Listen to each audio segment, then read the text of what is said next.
اللہ تبارک و تعالی سورۃ الغاشیہ کے اندر بیان فرماتا ہے حل اتاک حدیث الغاشیہ وجوہ یومئذ خاشعہ عاملۃ ناصبہ تصلی نارا حامیہ۔ کل قیامت کے روز اس آیت کے اندر قیامت کی منظر کشی ہو رہی ہے۔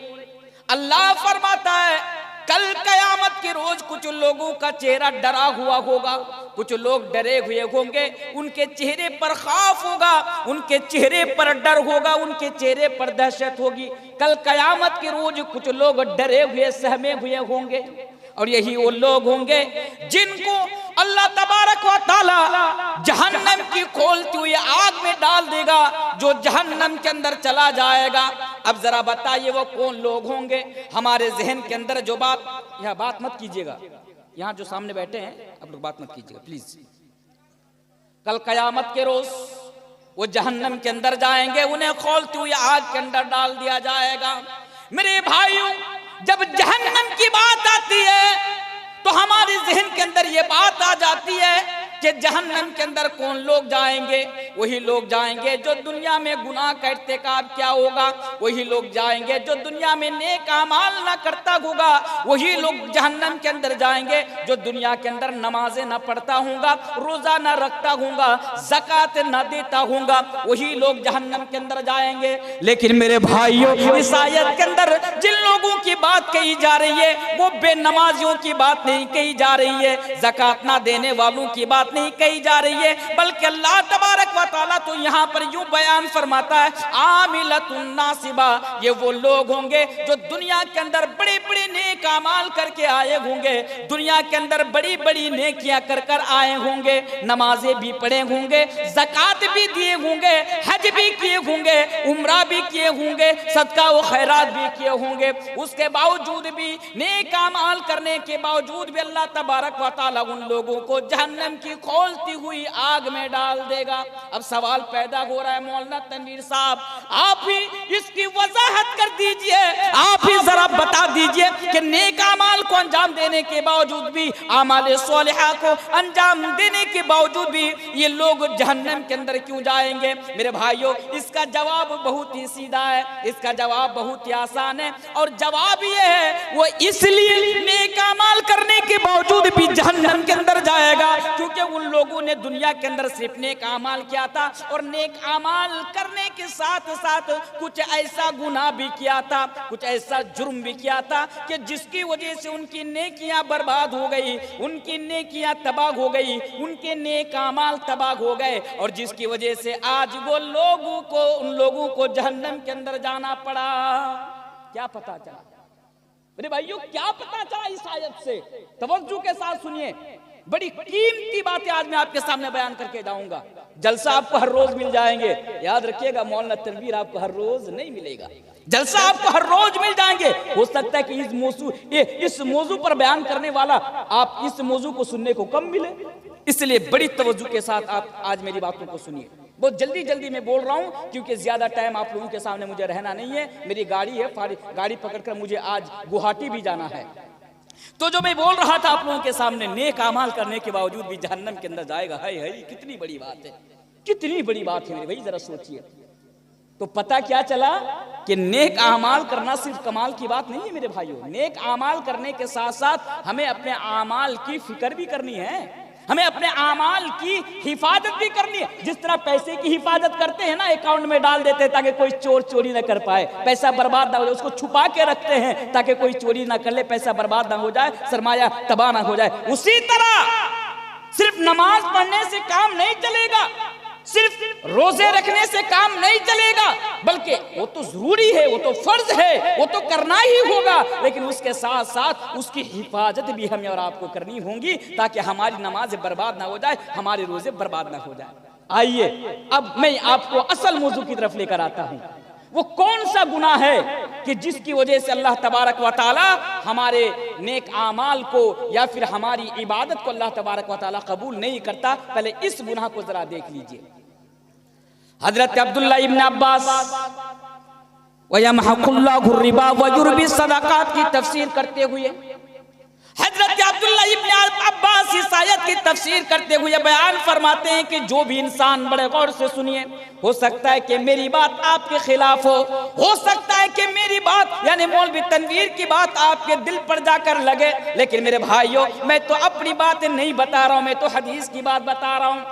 یمحق اللہ الربا ویربی الصدقات، اس آیت کی تفسیر میں حضرت عبداللہ ابن عباس کہتے ہیں کہ دنیا کے اندر جو بھی انسان سودی کاروبار کرے گا، دنیا کے اندر جو بھی انسان سود کھائے گا، سود کا پیسہ کھائے گا، اللہ تبارک و تعالی اس کے نیک اعمال کو قبول نہیں کرے گا، اس کی عبادت کو قبول نہیں کرے گا، اس کا حج قبول نہیں کرے گا، اس کی زکوٰۃ قبول نہیں کرے گا، اور اس کے نیک اعمال کو یعنی نیکیوں کو قبول نہیں کرے گا۔ پتہ کیا چلا؟ اگر ایک سود خور انسان اگر اللہ کی راہ میں اگر وہ سجدہ بھی کرتا ہے، حج بھی کرتا ہے، دان و خیرات بھی کرتا ہے، صدقہ بھی کرتا ہے، اس کے باوجود بھی وہ اعمال ان کے قبول نہیں کیے جائیں گے۔ میں نہیں کہہ رہا ہوں، عبداللہ ابن عباس اس آیت کی تفسیر کرتے ہوئے فرماتے ہیں میرے بھائیوں یہ سود کتنا خطرناک گناہ ہے، بڑے افسوس کے ساتھ آج مجھے کہہ کر جانا پڑ رہا ہے، یہ تو پہلی دفعہ نہیں ہے کہ مولوی تنویر عالم سود کے بارے میں بیان کر رہے ہیں۔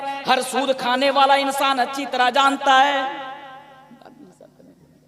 ہر سود کھانے والا انسان یہ اچھی طرح جانتا ہے کہ سود بہت بڑا گناہ ہے، سود بڑا ہی سنگین جرم ہے۔ اس کے باوجود بھی آج ہم اور آپ سودی کاروبار بند نہیں کر رہے ہیں، سودی لین دین بند نہیں کر رہے ہیں، سود کھانا بند نہیں کر رہے ہیں۔ او میرے بھائیوں ذرا غور تو کرو کہ یہ کتنا بڑا گناہ ہے، یہ کتنا بڑا گناہ ہے سود کھانا۔ سود کسے کہتے ہیں معلوم ہے سب کو؟ میں زیادہ ڈیٹیلز میں نہیں بولوں گا کیونکہ مجھے وہ اعمال بھی بتانا ہے جو ہماری نماز کو برباد کر دیتے ہیں۔ سود کیا ہے؟ دیکھیں قرآن اور حدیث کے اندر نا سود کے لیے جو لفظ استعمال ہوا، علماء بیٹھتے ہیں، وہ ہے ربا۔ ربا کا لفظ استعمال ہوا۔ ربا کا لفظی معنی کیا ہے؟ بڑھنا، پروان چڑھنا، اور شرعی اصطلاح میں ربا کہتے ہیں سود، بیاج، انٹریسٹ کہتے ہیں کہ آپ کسی انسان کو اس شرط کے ساتھ پیسہ دے کہ واپسی کے وقت کچھ زیادہ لوں گا، کچھ زیادہ دینا ہوگا، یہ جو شرط ہے نا یہی سود ہے، یہی سود ہے۔ تو سود نا یہ بڑا خطرناک گناہ ہے۔ چند حدیث سود کے تعلق سے آپ یاد کر لیجئے کہ سود کتنا بڑا گناہ ہے۔ اس سے پہلے آیت بھی ذرا سن لیجئے، اللہ تبارک و تعالی قرآن کریم کے اندر بیان فرماتا ہے یا ایھا الذین آمنوا اتقوا اللہ وذروا ما بقی من الربا ان کنتم مؤمنین۔ اللہ فرماتا ہے اے مومنو، صاحب ایمان سے کہہ رہے ہیں اگر سچ میں تم مومن ہو، تمہارے دل میں اللہ کے لیے خوف ہے، تمہارے دل میں تقوی ہے، تو اے اللہ کے بندو تم سود کھانا بند کر دو، تم سودی کاروبار بند کر دو، تم سودی لین دین بند کر دو، یعنی جو سود ہے اس کو چھوڑ دو۔ پھر آگے اللہ فرماتا ہے دیکھو تم نے سود کھایا کوئی بڑی بات نہیں، تم نے انجانے میں سودی کاروبار کیا کوئی بڑی بات نہیں، اب تک تم نے سودی کاروبار کیا کوئی بڑی بات نہیں، اب تو سود کھانا بند کر دو۔ اے مومنو اگر تمہارے دل میں ذرا سا بھی ڈر ہے، اگر تمہارے دل میں جہنم کی آگ کا اگر تھوڑا سا بھی ڈر ہے، اگر اللہ کا تھوڑا سا بھی خوف ہے، تو آج ہی ابھی اسی وقت تم سود کھانا بند کر دو۔ پھر آگے اللہ بیان فرماتا ہے سنو تم بہت بڑے ہیرو ہو، اے سنو تم اپنے سماج کے اندر بہت بڑے تیس مار کھاؤ، ایک کان سے سنتے ہو دوسرے کان سے نکال دیتے ہو، تم سودی کاروبار بند نہیں کرتے ہو، تم سود لین دین بند یعنی سود کا لینا دینا تم بند نہیں کرتے ہو۔ تو آگے اللہ وارننگ دیتے ہوئے یہ بیان فرماتا ہے مولوی تنویر کی کیا مجال کہ میں کل یہ چوک کے لوگوں کو وارننگ دے کر جاؤں، میری کیا ہمت کہ میں آپ لوگوں کو وارننگ دے کر جاؤں۔ میرے بھائیوں بس میں قرآن کی بات آپ کے سامنے رکھ رہا ہوں، میں تو رب العالمین کی بات میں آپ کے سامنے رکھ رہا ہوں، اور وہی رب العالمین آپ کو وارننگ دے رہے ہیں، سود کھانے والوں کو وارننگ دے رہے ہیں، سودی کاروبار کرنے والوں کو وارننگ دے رہے ہیں۔ اے سنو فَإِن لَّمْ تَفْعَلُوا فَأْذَنُوا بِحَرْبٍ مِّنَ اللَّهِ وَرَسُولِهِ، میں نے تم سے کہا تم سود کھانا بند کر دو، جو باقی رہ گیا اسے چھوڑ دو، اگر تو نے ایسا نہیں کیا تو تو میرے ساتھ اور میرے رسول کے ساتھ جنگ کرنے کے لیے تیار ہو جاؤ، جنگ کرنے کے لیے تیار ہو جاؤ۔ کس کے ساتھ؟ اللہ اور اللہ کے رسول کے ساتھ۔ ذرا سوچ کر ذرا دیکھیے کہ کسی انسان کے پاس اتنی طاقت ہے کہ وہ اللہ سے جنگ کر سکے، اللہ سے لڑ سکے؟ طاقت ہے اتنی کسی انسان کے پاس؟ نہیں ہے۔ اس کے باوجود بھی اللہ تبارک و تعالی وارننگ دے رہے ہیں کہ فَإِن لَمْ تَفْعَلُوا فَأْذَنُوا بِحَرْبٍ مِّنَ اللَّهِ وَرَسُولِهِ، اگر تم سودی لین دین بند نہیں کرو گے، سودی کاروبار کو بند نہیں کرو گے، سود کھانا نہیں چھوڑو گے، تو تم اللہ اور اللہ کے رسول کے ساتھ جنگ کرنے کے لیے تیار رہو۔ جنگ کرنے، اللہ اکبر، یہ وارننگ ہے۔ آپ کو پتا ہے زنا کرنے کے لیے اللہ نے وارننگ نہیں دی، شرک دنیا کا سب سے عظیم گناہ ہے، پھر بھی اللہ نے یہ وارننگ نہیں دی کہ میرے ساتھ جنگ کرنے کے لیے تیار رہو۔ لیکن جب بات سود کی آئی، جب بات بیاج کی آئی، جب بات انٹرسٹ کی آئی، تو اللہ تبارک و تعالیٰ نے کہا کہ اگر تم اسے بند نہیں کرو گے، اگر تم اسے نہیں چھوڑو گے، تو یاد رکھو تم میرے ساتھ لڑنے کے لیے، جنگ کرنے کے لیے تم تیار ہو جاؤ۔ اللہ اکبر، سود کتنا بھیانک اور سود کتنا بڑا گناہ ہے۔ اس لیے خدا را اگر دل میں نہ تھوڑا سا بھی ایمان ہے، آپ کی تھوڑا سا بھی اگر ایمان ہے، تھوڑا سا بھی اگر ڈر ہے نا کہ کل قیامت کے دن اللہ تبارک و تعالیٰ کے سامنے جا کر آپ کو حساب دینا ہے، تو آپ نے جو کیا اسے اب بند کر دیجئے۔ اگر آپ نے سودی کاروبار کیا تو اللہ سے توبہ کیجئے، اللہ سے معافی مانگیے۔ امید ہے اللہ کی ذات سے کہ اللہ تبارک و تعالیٰ آپ کو معاف کر دیں گے، امید ہے اللہ تبارک و تعالیٰ کی ذات سے کہ اللہ تبارک و تعالیٰ آپ کو چھما کر دیں گے۔ اب آئیے ذرا ایک حدیث بھی ذرا سن لیجئے کہ یہ سود کتنا خطرناک اور یہ سود کتنا بڑا گناہ ہے۔ حضرت عبداللہ ابن حنظلہ رضی اللہ تعالیٰ عنہ بیان فرماتے ہیں، حضرت عبداللہ ابن حنظلہ رضی اللہ تعالیٰ عنہ بیان کرتے ہیں، بالکل صحیح حدیث ہے، اگر کوئی انسان جان بوجھ کر ایک درہم بھی سود کا پیسہ کھائے گا، میری ماں بہنوں آپ بھی سنو، بندھن میں لون لینے والوں، بندھن ہے ادھر، بندھن ہے، اچھا بندھن بھی ہے کلیا چوک میں، اچھا سنو، وہ میری ماں بہنوں لائن لگا لگا کر بندھن کا پیسہ لینے جانے والی، لائن لگا لگا کر پیسہ دینے جانے والیوں، سنو سود کتنا خطرناک گناہ ہے۔ حضرت عبداللہ ابن حنظلہ بالکل صحیح حدیث بیان فرماتے ہیں، اللہ کے نبی نے بیان فرمایا اگر کوئی انسان جان بوجھ کر سود کا اگر ایک درہم بھی کھائے گا، ایک درہم بھی، تو 36 مرتبہ زناکاری سے بدتر ہے۔ ایک درہم سود کھانا، مان لیجئے مثال کے طور پر 1 روپیہ کا سود کھانا 36 مرتبہ زناکاری سے بھی بدتر ہے۔ اگر کوئی انسان 36 مرتبہ زنا کرے، اس سے بھی زیادہ بھیانک جرم ہے 1 درہم کا سود کھانا۔ اس لیے میرے بھائیوں اب تو بات مان جاؤ اور سود کو چھوڑ دو، کیونکہ دنیا کے اندر یہ سود بڑا خطرناک گناہ ہے، اور یہ اتنا خطرناک گناہ کہ اس کی وجہ سے اللہ تبارک و تعالی آپ کی عبادت کو قبول بھی نہیں کرتا ہے۔ آئیے اور ایک حدیث سن لیجئے، جلدی جلدی بول رہا ہوں۔ حضرت عبداللہ ابن مسعود رضی اللہ تعالیٰ عنہ بیان کرتے ہیں، یہ بھی صحیح حدیث ہے۔ حضرت عبداللہ ابن مسعود رضی اللہ تعالیٰ عنہ بیان کرتے ہیں کہ سود کے 73 دروازے ہیں، سود کے 73 دروازے ہیں، ان میں سے سود کھانے کا جو سب سے ہلکا گناہ ہے وہ یہ ہے کہ کوئی انسان، میں بولوں تو کیسے بولوں میرے بھائیوں، جب اس حدیث کو پڑھتا ہوں تو روح کانپ جاتی ہے، جب اس حدیث کو پڑھتا ہوں اور یہ بات آتی ہے تو پیر لڑکھڑا جاتا ہے، قدم لڑکھڑا جاتا ہے کہ ایک انسان کیا یہ سن بھی سکتا ہے؟ ماں کے ساتھ غلط کام کرنا تو بڑی دور کی بات ہے، اگر ہمارے سامنے یہ کہہ دیا جائے تو ہمیں بڑا برا لگتا ہے کہ ماں کے ساتھ غلط کام کرنا، ماں کے ساتھ نکاح کرنا یہ کتنا بڑا جرم ہو سکتا ہے۔ اگر آپ سے میں کہہ دوں کہ آپ اپنی ماں کے ساتھ غلط کام کر سکتے ہیں، میرے بھائیوں آپ کو اچھا نہیں لگے گا، آپ کو برا لگے گا، مجھے بولتے ہو یہ بھی برا لگ رہا ہے، لیکن حدیث کی بات ہے، اللہ کے نبی نے بس آپ کو سمجھانے کے لیے مثال پیش کیے ہیں تاکہ آپ یہ سمجھ سکیں کہ سود کھانا کتنا عظیم گناہ ہے، سود کتنا بڑا گناہ ہے۔ حضرت عبداللہ ابن مسعود رضی اللہ تعالیٰ عنہ بیان فرماتے ہیں کہ سود کے 73 دروازے ہیں، اور سود کھانے کا جو سب سے ہلکا گناہ ہے وہ گناہ یہ ہے کہ کوئی آدمی اپنی ماں کے ساتھ غلط کام کر لے، یعنی نکاح کر لے۔ اللہ اکبر، اتنا عظیم گناہ سود کھانا، اتنا عظیم گناہ، اس کے باوجود بھی ہمیں کیا ہو گیا میرے بھائی، ہمیں کیا ہو گیا؟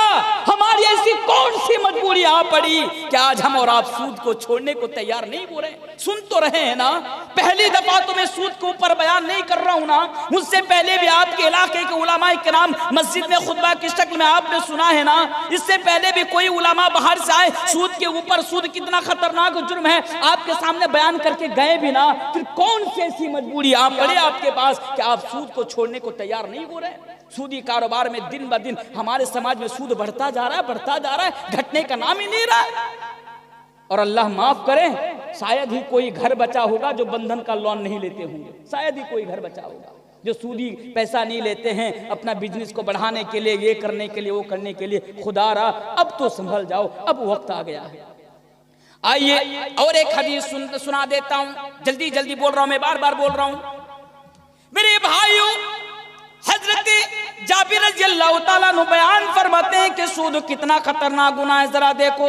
حضرت جابر بیان کرتے ہیں کہ سود کا لینے والا، سود کا دینے والا، دستاویز تیار کرنے والا، گواہی دینے والا۔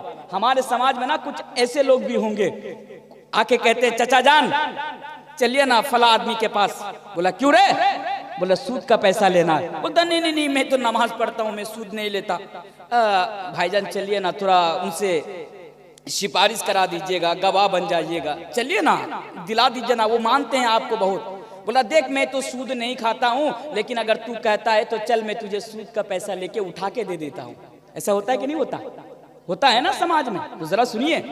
حضرت جابر رضی اللہ تعالیٰ عنہ کہتے ہیں کہ نبی نے بیان فرمایا سود کا لینے والا، دینے والا، لکھنے والا، گواہی دینے والا، ان چاروں کے اوپر اللہ کے رسول جناب محمد رسول اللہ صلی اللہ علیہ وسلم نے لعنت بھیجے، اور نبی نے فرمایا کہ یہ چاروں برابر کے گناہ میں شریک ہے۔ سود دینے والا جتنا بڑا یعنی اپرادھی ہے، سود لینے والا بھی اتنا بڑا اپرادھی ہے، سود کا لکھنے والا، دستاویز تیار کرنے والا بھی اتنا ہی بڑا اپرادھی ہے، اور اسی طرح جو اٹھا کے دیتا ہے، جو اس پر گواہ بنتا ہے، وہ بھی اتنا ہی بڑا اپرادھی ہے۔ اس لیے میرے بھائیو سود کو چھوڑو۔ اور ایک بڑی زبردست حدیث میں آپ کے سامنے سنا کر چلا جاتا ہوں۔ اس حدیث کے راوی حضرت عبداللہ ابن عباس رضی اللہ تعالیٰ عنہ ہے، اور یاد رکھیے گا جو حدیث میں آپ کے سامنے بول رہا ہوں یہ کوئی کمزور حدیث نہیں ہے، جو حدیث میں آپ کے سامنے بول رہا ہوں یہ کوئی ضعیف حدیث نہیں ہے۔ قیامت کی صبح تک ان حدیثوں کے اوپر کوئی انگلی اٹھا کر بات نہیں کر سکتا۔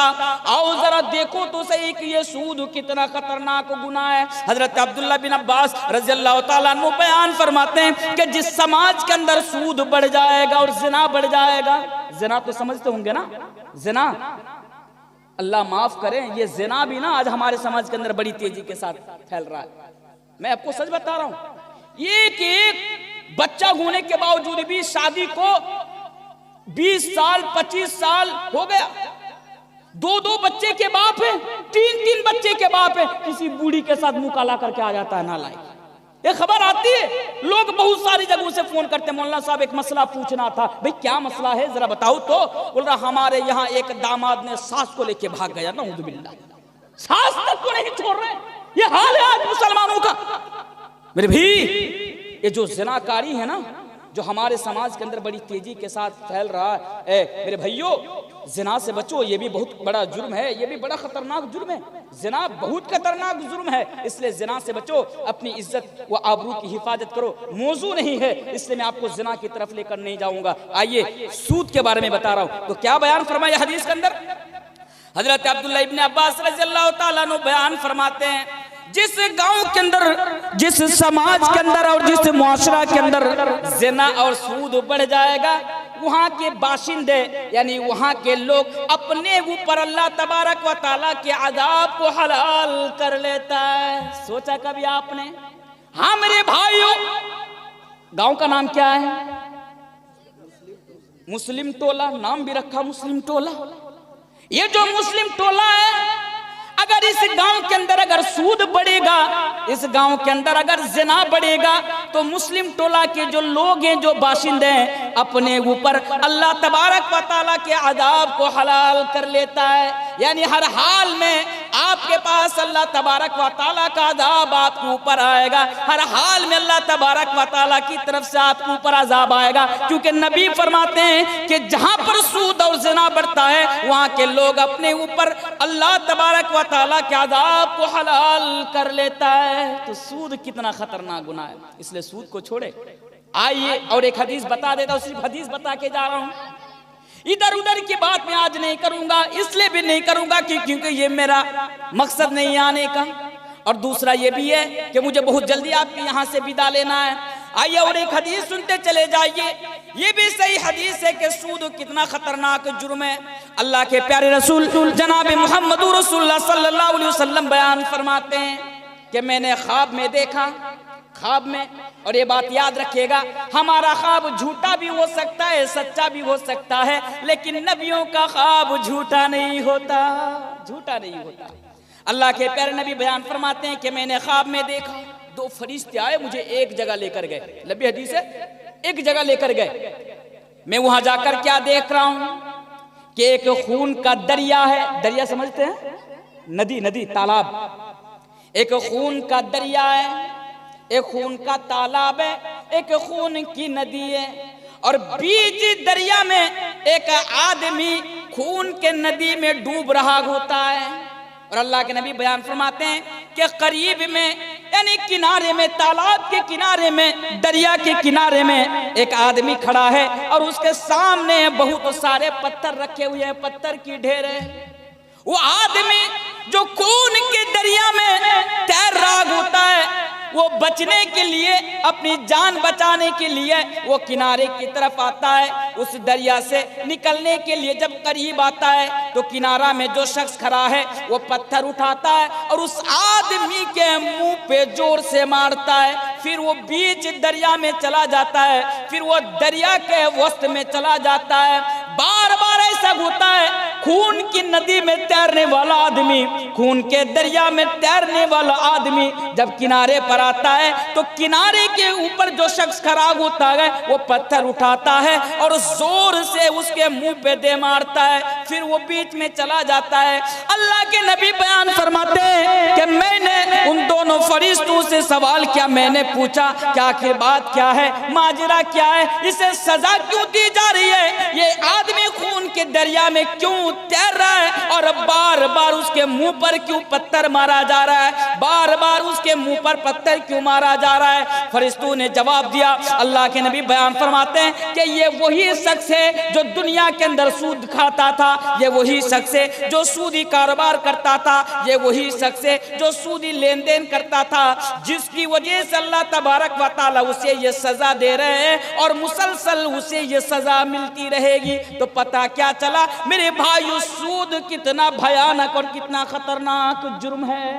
اس لیے سود کے تعلق سے بس میرا لاسٹ پیغام آپ کے نام یہ ہے، غور سے سنیے، جو کیا نا ہو گیا، چلو آپ نے سود کھا لیا، سودی کاروبار کر لیا، میرے بھائی اب جو ہیں آج سے آپ توبہ کیجئے کہ میرا جو سود کا پیسہ پڑا ہوا ہے وہ پڑا رہنے دیجئے، میں انشاءاللہ اسے اور نہیں لوں گا، بولے انشاءاللہ، سودی کاروبار آج کے بعد نہیں کروں گا، بولے انشاءاللہ، انشاءاللہ۔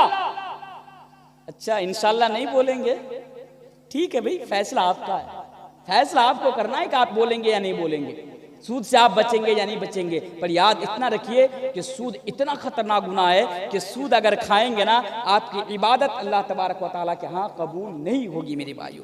آپ چاہے جتنی عبادت کر لیں، اگر سود کو اگر آپ کھانا بند نہیں کریں گے تو آپ کی عبادت اللہ تبارک و تعالیٰ کے ہاں قبول نہیں کی جائے گی۔ تو عبادت قبول نہ ہونے کے پیچھے جو ایک وجہ ہے، جو ایک گناہ ہے، اور وہ گناہ ہے سود۔ اب آئیے دوسرے گناہ پر ذرا دیکھیے، دوسری چیز جو ہمارے نیک اعمال کو برباد کر دیتا ہے، ہمارے نیک اعمال کو تباہ کر دیتا ہے۔ مثال کے طور پر آپ کی عمر 80 سال ہے، آپ کی عمر 40 سال ہے، آپ 40 سال سے نماز ادا کر رہے ہیں، 40 سال سے آپ روزہ رکھ رہے ہیں۔ آپ کو پتا ہے دنیا کے اندر ایک گناہ ایسا بھی ہے کہ اگر آپ نے اس کو کر لیا، اگر آپ نے اس کو کر لیا اور توبہ نہیں کیے تو یہ جو 40 سال 90 سال 70 سال 60 سال جو آپ نیک اعمال کیے میرے بھائی یہ برباد ہو جائیں گے، یہ تباہ ہو جائیں گے۔ وہ گناہ کیا ہے معلوم ہے؟ وہ گناہ ہے کفر۔ یہ دوسری چیز ہے آج، وہ ہے کفر، جس کی وجہ سے ہمارے نیک اعمال برباد، سود جس کی وجہ سے ہمارے نیک اعمال قبول نہیں ہوتے، عبادت قبول نہیں ہوتی، اور کفر جس کی وجہ سے ہمارے نامہ اعمال سے نیکیاں ڈیلیٹ ہو جاتی ہے، جس کی وجہ سے ہمارے نیک اعمال برباد ہو جاتے ہیں۔ کفر کسے کہتے ہیں؟ کفر کا معنی ہوتا ہے انکار کرنا۔ ایمان کا مطلب جانتے ہیں؟ ایمان کا مطلب ہوتا ہے ماننا، اور کفر کا مطلب ہوتا ہے نہ ماننا، انکار کر دینا۔ یہ کفر اتنا بڑا گناہ ہے۔ مثلا جتنی بھی چیزوں کے اوپر ایمان لانا ضروری ہے، آپ اللہ پر بھی ایمان رکھ رہے ہیں، رسول پر بھی ایمان رکھ رہے ہیں، قرآن پر بھی ایمان رکھ رہے ہیں، فرشتوں پر بھی ایمان رکھ رہے ہیں، آخرت کے اوپر بھی ایمان رکھ رہے ہیں، اچھی اور بری تقدیر کے اوپر بھی ایمان رکھ رہے ہیں، لیکن میرے بھائیوں خدا نہ خواستہ جتنی بھی چیزوں کے اوپر ایمان لانا ضروری ہے، اگر ان چیزوں میں سے کسی ایک چیز کا بھی اگر آپ انکار کر دیں گے، یعنی ایمان کا راستہ ترک کر کے اگر کفر کا راستہ اختیار کر لیں گے، تو آپ کے جتنے بھی نیک اعمال ہیں وہ تمام کے تمام اعمال برباد کر دیے جائیں گے، تباہ کر دیے جائیں گے۔ دلیل اللہ تبارک و تعالی قرآن کریم کے اندر بیان فرماتا ہے وَمَن يَكْفُرْ بِالْإِيمَانِ فَقَدْ حَبِطَ عَمَلُهُ وَهُوَ فِي الْآخِرَةِ مِنَ الْخَاسِرِينَ۔ جو بھی انسان کفر کا راستہ اختیار کرے گا، اے دنیا والوں سنو، اے مسلمانوں سنو، وہ میری ماں اور بہنوں سنو، اللہ فرماتا ہے وَمَن يَكْفُرْ بِالْإِيمَانِ فَقَدْ حَبِطَ عَمَلُهُ۔ جو بھی دنیا کے اندر کفر کا راستہ اختیار کرے گا تو اس کے سارے اعمال برباد ہو جائیں گے، اس کی ساری نیکیاں برباد ہو جائیں گی، نماز بھی برباد، روزہ بھی برباد، زکوٰۃ بھی برباد، دان و خیرات بھی برباد، اگر اس نے حج بھی کیے ہوں گے تو حج بھی برباد، عمرے بھی برباد، کفر کرنے کی وجہ سے۔ کفر اس لیے جب تک دنیا کے اندر زندہ رہنا جتنی بھی چیزوں کے اوپر ایمان لانا ضروری ہے، ان میں سے کسی ایک چیز کا بھی آپ غلطی سے بھی آپ انکار نہیں کرنا، بولے انشاءاللہ۔ آئیے اور ایک حدیث میں آپ کے سامنے رکھ دیتا ہوں کہ یہ کفر کیا چیز ہے اور کتنی خطرناک چیز ہے۔ نبی کے زمانے میں صحیح حدیث ہے، نبی کے زمانے میں ایک آدمی تھا، اس آدمی کا نام عبداللہ بن جدعان تھا۔ نام یاد رکھے گا، عبداللہ بن جدعان۔ عبداللہ بن جدعان تھا۔ یہ عبداللہ بن جدعان بڑا نیک آدمی تھا، بڑا نیکی کا کام کیا کرتا تھا۔ عبداللہ بن جدعان لوگوں کو کھانا کھلایا کرتا تھا۔ عبداللہ بن جدعان کے بارے میں یہاں تک موجود ہے کہ عبداللہ بن جدعان حاجیوں کے لیے کھانا کھانے کا انتظام کیا کرتا تھا، حاجیوں کے لیے کھانا کھانے کا انتظام کرتا تھا، خدمت خلق کو زیادہ سے زیادہ انجام دیا کرتا تھا۔ لیکن میرے بھائیوں، جب حضرت جب عبداللہ بن جدعان کی موت ہو جاتی ہے تو حضرت عائشہ رضی اللہ تعالی عنہا نبی کی پیاری بی بی جناب محمد رسول اللہ صلی اللہ علیہ وسلم سے سوال کرتی ہے، یا رسول اللہ، یا اللہ کے رسول، آپ بتائیے یہ عبداللہ بن جدعان جنت کے اندر جائے گا یا جہنم کے اندر جائے گا؟ سوال دیکھیے کس کے بارے میں؟ عبداللہ بن جدعان کے بارے میں۔ یہ کون ہے؟ عبداللہ بن جدعان جو دنیا میں بڑا نیکی کرتا تھا، بڑا اچھا اعمال کرتا تھا۔ اللہ کے رسول سے جب سوال کیا، اے نبی بتائیے یہ عبداللہ بن جدعان یہ شخص جنت کے اندر جائے گا یا جہنم کے اندر جائے گا؟ تو اللہ کے پیارے حبیب جناب محمد رسول اللہ صلی اللہ علیہ وسلم نے بیان فرمایا، اے میری بی بی عائشہ، یہ عبداللہ بن جدعان جہنم کے اندر جائے گا، جہنم کے اندر جائے گا۔ اللہ اکبر۔ اب سوال تو یہ پیدا ہو سکتا نا کہ یہ ایک آدمی دنیا میں اتنا اچھا اعمال کرے اور اتنا اچھا اعمال کرنے کے بعد وہ بھی جہنم کے اندر جائے، وجہ کیا ہے؟ وجہ تو جاننا چاہیے نا۔ اللہ کے رسول نے اس کی وجہ بھی بتائی۔ جی ہاں، اللہ کے نبی نے بیان فرمایا کہ یہ عبداللہ بن جدعان دنیا کے اندر نیک اعمال تو کرتا تھا، اچھا اعمال تو کرتا تھا، لیکن اس نے دنیا کے اندر جو اس کی موت ہوئی تھی تو کفر کی حالت میں اس کی موت ہوئی تھی۔ اس نے ایمان نہیں لایا تھا، اس نے اللہ اور اللہ کے رسول کا انکار کیا تھا، اس نے کفر کے راستے اختیار کیے ہوئے اس کی موت ہوئی، اس نے توبہ نہیں کیا تھا، جس کی وجہ سے اس کے سارے اعمال برباد، اس کے سارے اعمال تباہ، اس کی ساری نیکیاں اس کے نامہ اعمال سے ڈیلیٹ کر دی گئی۔ اس لیے میرے بھائیوں، کفر کا کبھی آپ جو ہے راستہ اختیار نہیں کرنا۔ آئیے اور ایک آیت کے ذریعے سے میں آپ کو سمجھاتا ہوں۔ اللہ تبارک و تعالی اسی تعلق سے قرآن کریم کے اندر اور ایک جگہ بیان فرماتا ہے، ان الذين كفروا وماتوا وهم كفار فلن يقبل من احدهم ملء الارض ذهبا۔ اللہ فرماتا ہے کہ کل قیامت کے روز ایک آدمی اللہ تبارک و تعالیٰ سے کہے گا، یا اللہ میرے پاس جتنے بھی سونا ہے، جتنے بھی زمین و جائیداد ہے، جتنی بھی پراپرٹی ہے، جتنے بھی پیسے ہیں، اللہ تو سارے کے سارے پراپرٹی لے لے، اے اللہ میرے پاس جو سونا ہے تو یہ سونا بھی لے لے، لیکن مجھے جہنم کی آگ سے بچا لے، مجھے جہنم کے عذاب سے بچا لے۔ اللہ تبارک و تعالیٰ کہے گا نہیں نہیں، فَلَن يُقْبَلَ مِنْ عَادِهِمْ مِلُّ الْأَرْضِ ذَهَبًا، نہیں، آج کے دن نہ تمہارا سونا قبول کیا جائے گا، نہ تمہاری جائیداد قبول کی جائے گی، اور نہ تمہاری پراپرٹی قبول کی جائے گی۔ اگر کسی انسان کو کفر کی حالت میں موت آئے گی اور اللہ سے کہے گا کہ اللہ مجھے میرے پاس جو بھی ہے تو سب لے لے، مجھے جہنم کے عذاب سے بچا لے، مجھے جہنم کے عذاب سے تو آزاد کر دے، تو میرے بھائیو ایسا بالکل نہیں ہوگا، ایسا بالکل نہیں ہوگا۔ اللہ تبارک و تعالیٰ کل قیامت کے روز اس کے سونے چاندی اور اس کی زمین و جائیداد اور پراپرٹی کو اللہ تبارک و تعالیٰ قبول نہیں کرے گا میرے بھائیو۔ تو پہلی چیز، دوسری چیز، پہلی چیز کیا ہے؟ سود۔ یاد رکھے گا اس کو، 7 چیزیں بتاؤں گا۔ پہلی چیز سود، جس کی وجہ سے عبادت قبول نہیں ہوتی۔ دوسری چیز کفر، کہ جس کی وجہ سے ہمارے نیک اعمال